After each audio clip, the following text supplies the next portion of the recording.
High five. Hey, Queen. I Thank you saw for all having me. kinds of smoke. I saw all kinds of smoke and puffs and stuff. Like, what is No, he over there doing? it's a cigar. It's a cigar. Oh, okay. It's a cigar. Thank you for having me on. So, the title is very controversial. That's why I clicked, and I know you did that strategically. Let me ask you a question. So the brother that was just speaking, what was his premise exactly?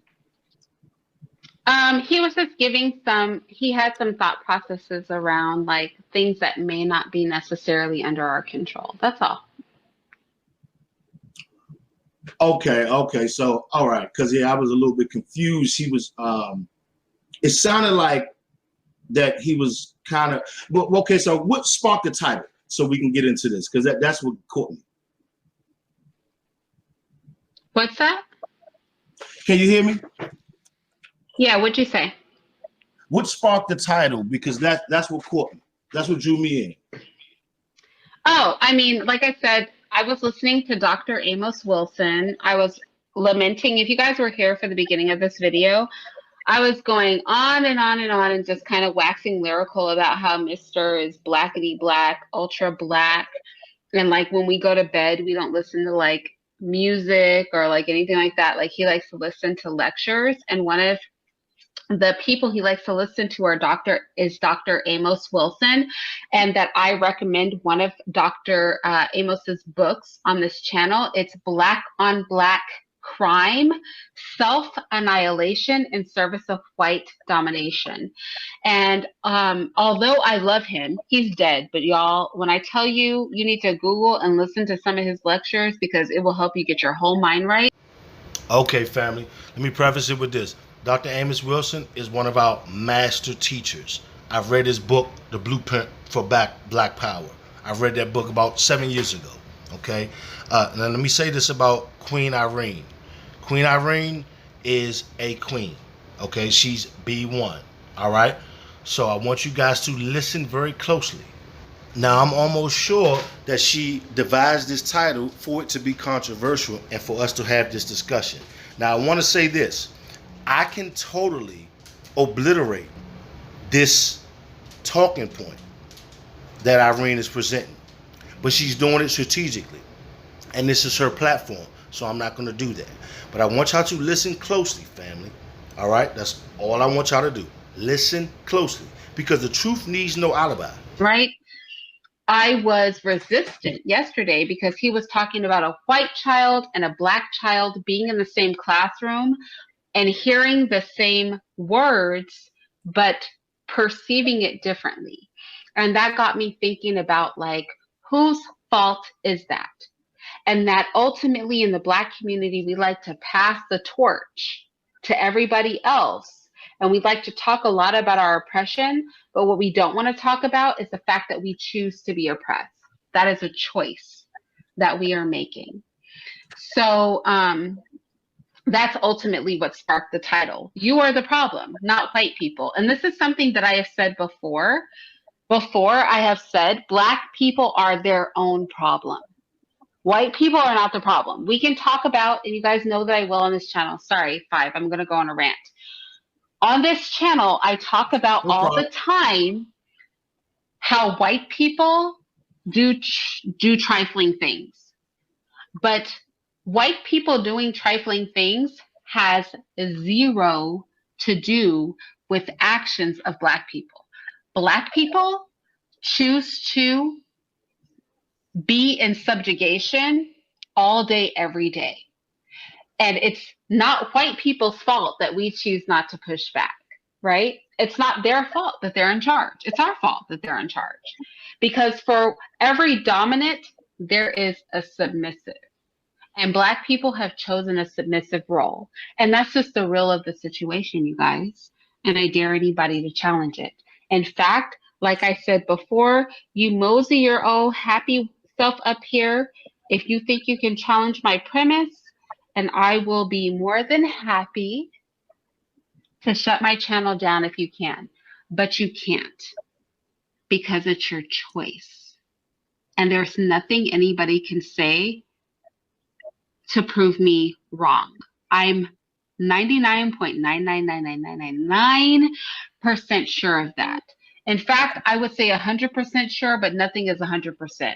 I just don't think any of you guys are going to pull that 0.00001% chance out of the box. Good luck, okay, with that.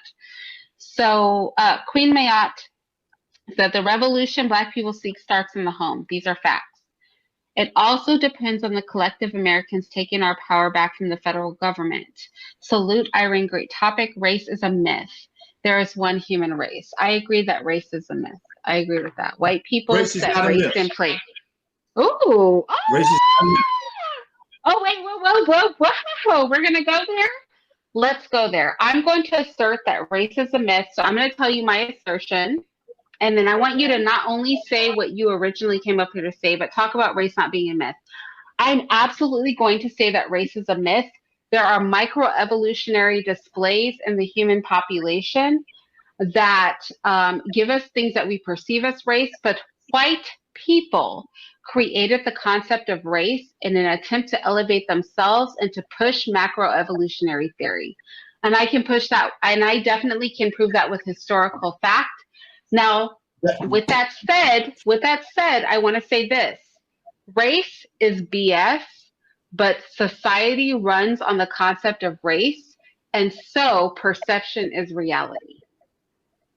I want you to start 5, not with the race is a myth thing, but what was the first thing you came up here to say? Well, you cleared it up for me because I was kind of confused on what the brother's premise was. Can you guys hear me clearly? I want to make sure you guys can hear me. Perfectly.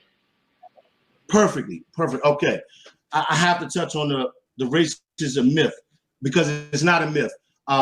So in the context of the word race and the social construct that Europeans in power created around the word race, yes, the construct is a myth, but race is not a myth, Queen Irene. Race is not a myth. Okay, family. go ahead and explain that. How is it not a myth? Nothing I'm going to say is my opinion. This is all scientific fact. Race, family, translates into frequency. Oh, wait. In the chat is, 5. Wait, no, 5. Yes. 5, wait. In the chat, is he getting glitchy for anybody but me? Before you continue, 5, I want to make sure everybody can hear you. He just cut out and got robotic really badly for me. I cut out. Anybody else? Was it just me, or was it you guys also that didn't hear what he just said because it was cutting in and out? If I cut out, I'm just going to pull my mic closer. Oh, he's glitching? Okay, some people say you're glitching and some people say you are clear. I'm glitching. 5, try to say something. Am I still glitching? No, go ahead and talk. What were you saying? So I'm not glitching. Some people in the chat are saying they can hear me. Yeah, some people can hear you and some say that you're glitching. But start from the beginning just to be on the safe side. Okay. Race is not a myth, family. Race translates into frequency. This is not my opinion. This is a scientific fact. Race translates into frequency. Color is frequency. Did y'all hear me? Yes, go ahead. All right. Family.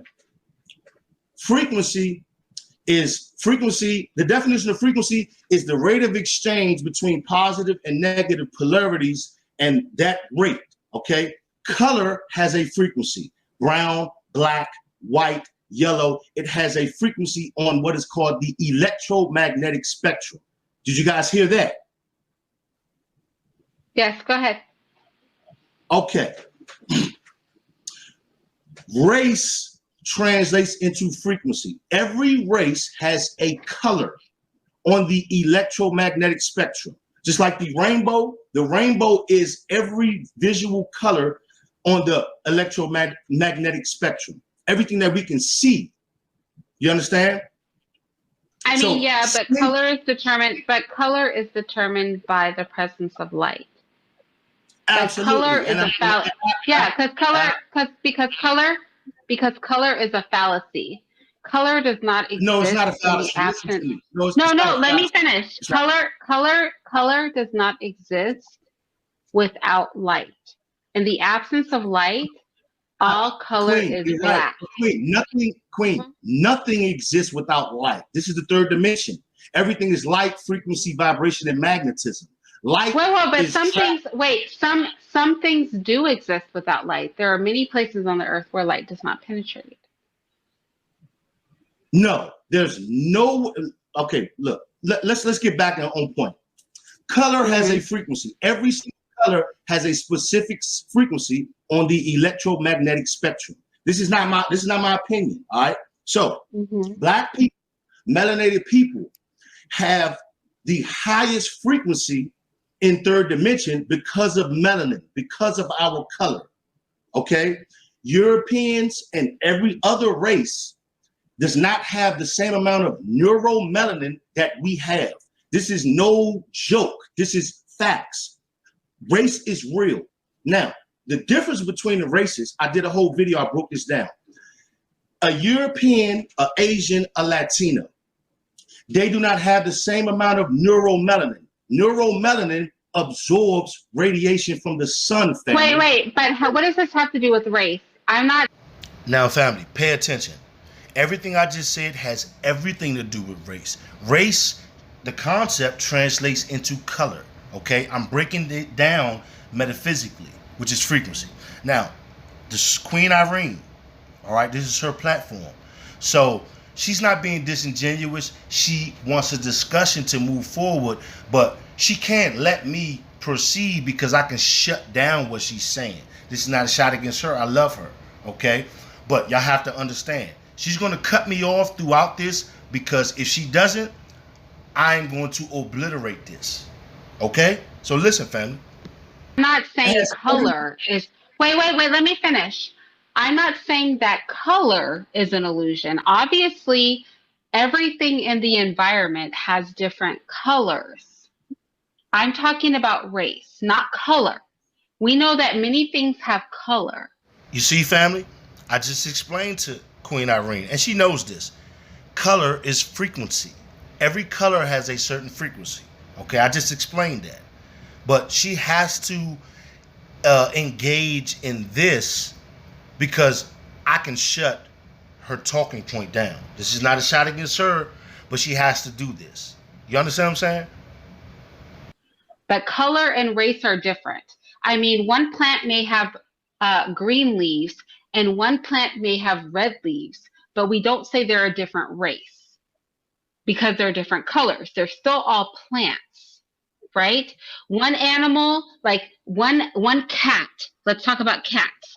One cat may have spots, one cat may have stripes, one cat may be mottled, one cat may be solid colored, one cat may be black, one cat may be white, but we don't dispute that they are all cats. We don't look at a lion and a house cat and say they are not all cats, right? We understand that they're all cats.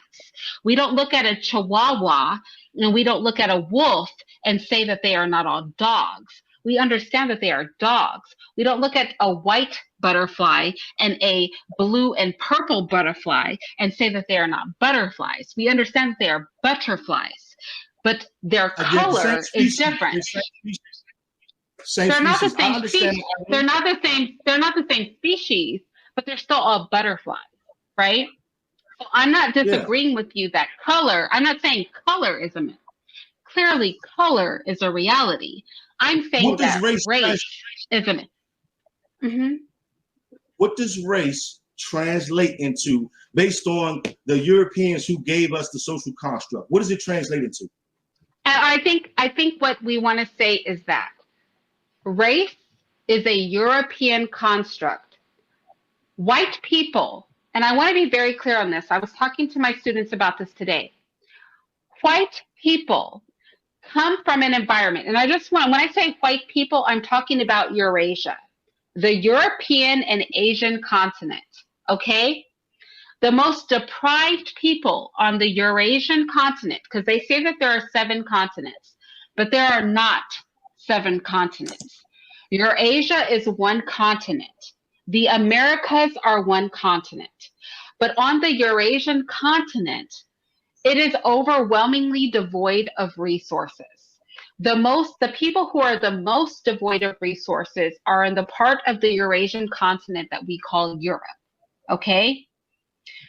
In Europe, those people are so devoid of natural resources that as their people were evolving, we know all life started within Africa. In southeastern Africa for civilization, in southwestern Africa for life, right? And so we know all life started there. As people branched out throughout the world, those people who found themselves furthest from the equator in places like Europe, the area we now consider Europe, they were devoid of natural resources. These are people who had to live in caves. People who live near the equator in Africa, Australia, and South America, they did not live in caves because the weather was conducive to them living outside by a riverbank or in outside shelters for 99.9% of the year. Those people who developed in areas like Europe, who are white-skinned people, who are devoid of melanin because they spent a great deal of their time enclosed in cave-like. Wait, I want to finish it. It's not false. It's completely false. When we look at archaeological evidence, this is not false. When we look at archaeological evidence, and I have a coalition of Black YouTubers who are coming together, and we're going to have Anthony Browder speak, who is one of the only, if not the only, Black archaeologists within the diaspora who manages and control. Let me finish. Who manages and controls his own archaeological digs within Africa. What we know, and what even European scientists agree with, is that in Europe and in continents that were above the equator, there was something called a cave period. The Stone Age within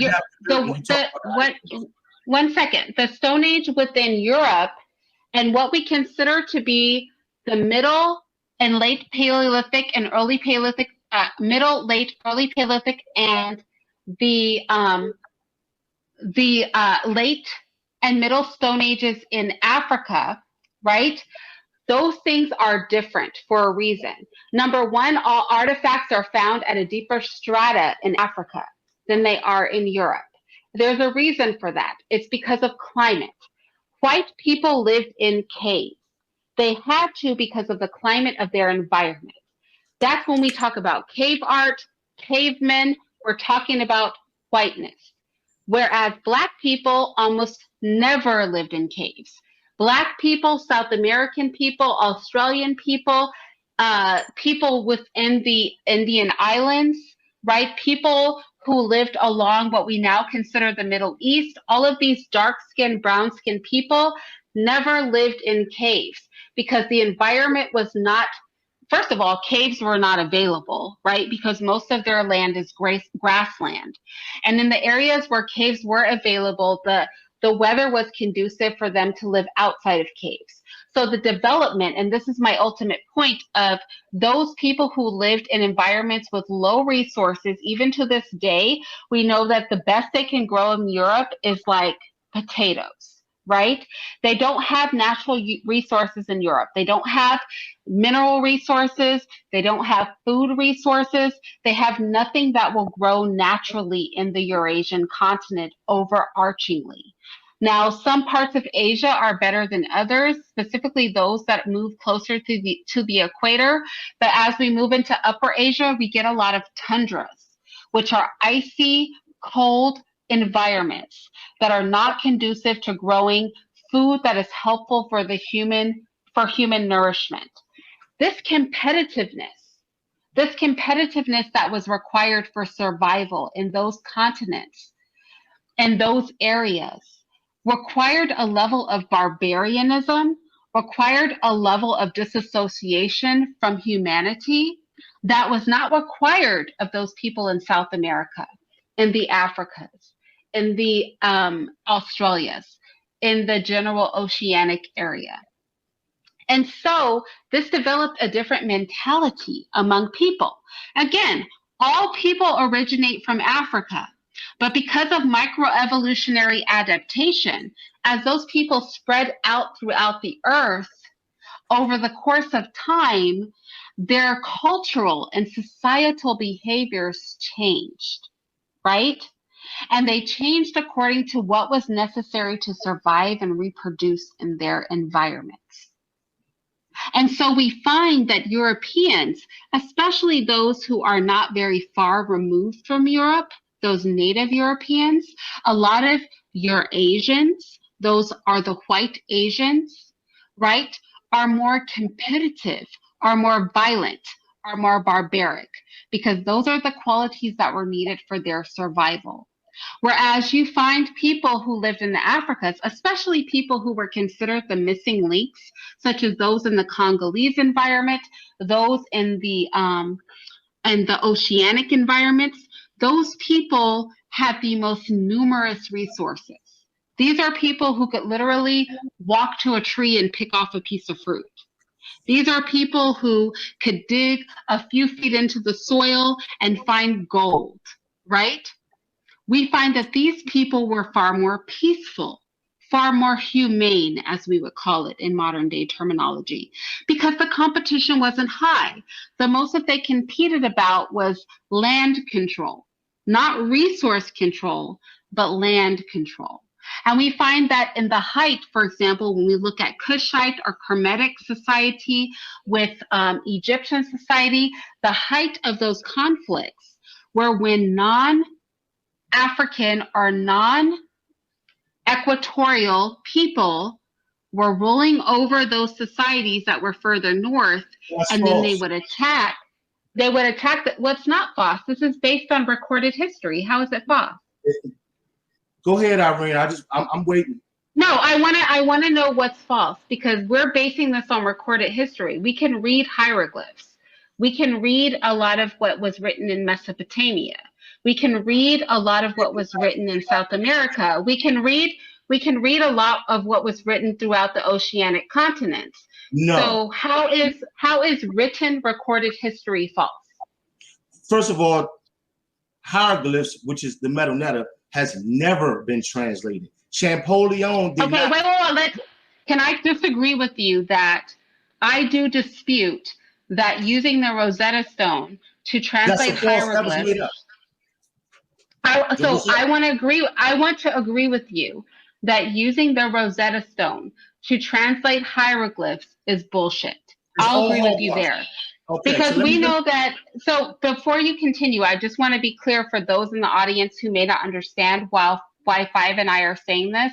The Rosetta Stone was used because, remember, let's think about the divide between, let's say, you or me, an average person, with somebody who's a billionaire. What relation do I or you have to somebody who's a billionaire? None. In Egypt, that was the divide between the people. There were elite people who spoke and wrote in dialects and had certain understandings that were completely separate from the majority of the population. The Rosetta Stone was created so that the religious leaders of the time could show their support for a Greek ruler. So I would agree with Five. Yeah, I would agree with Five. And actually, one of the papers I had my children write, it was papers 3 and 4 for this past semester. And one of the questions that I wrote in that paper was, how reliable do we think that the translations used from the Rosetta Stone, which were used to expound on support of Greco rulership over Egypt, can be reliable for understanding of Egyptian culture? So can I have to interject, no disrespect. Yeah, go ahead. I'm sorry. Go ahead. If it's coming from a European, it's not reliable. All right, so let me just start back from the premise. Okay, so climate adapted ability concept is what you was explaining for the past couple minutes. That's false, and I'm gonna prove it to you.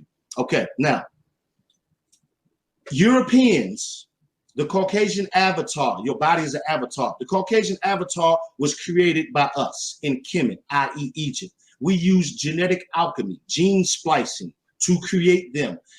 Europeans, Asians, and every other race outside of Africans are Rh positive. I'm gonna say that again. Rh positive. Well, wait, let's be clear. Let's be clear that all people with white skin are not Rh positive. No. I never said all people with white skin. I want you guys to hear me clearly. All races outside of Africans are Rh positive. Genetically. Okay, but let's say all of them are not Rh positive, though. They all are. When you say wait. So let's define terms. When you say RH African, rhesus, what do you mean? I'm going to explain it. Irene, you gotta let me finish.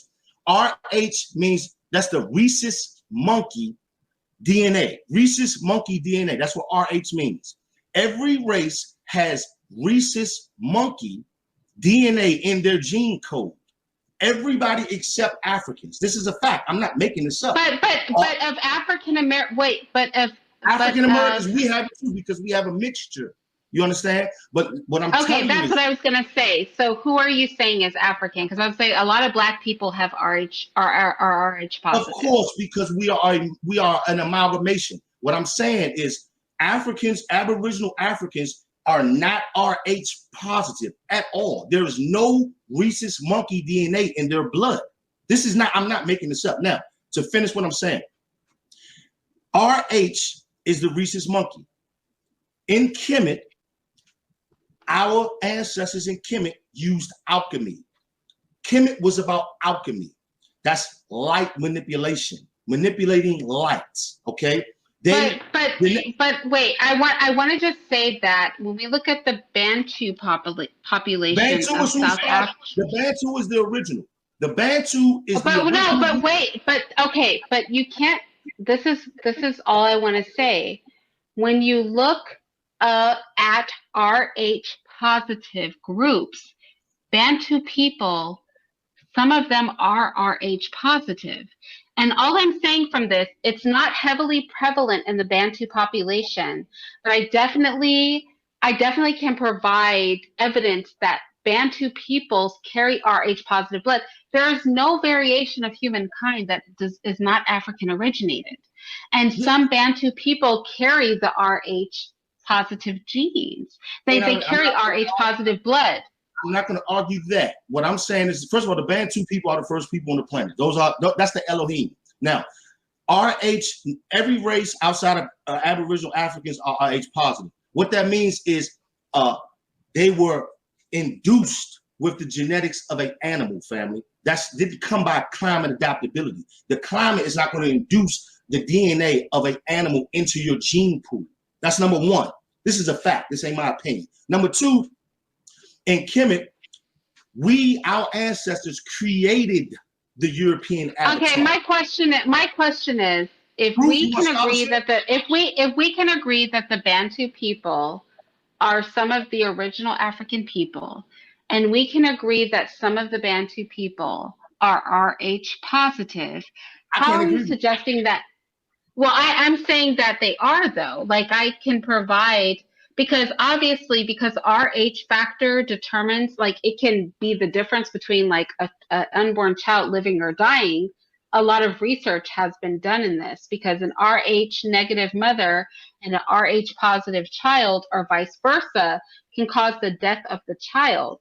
So a lot of technology has surrounded preserving the unborn children, or the mothers' lives of children and mothers who have different Rh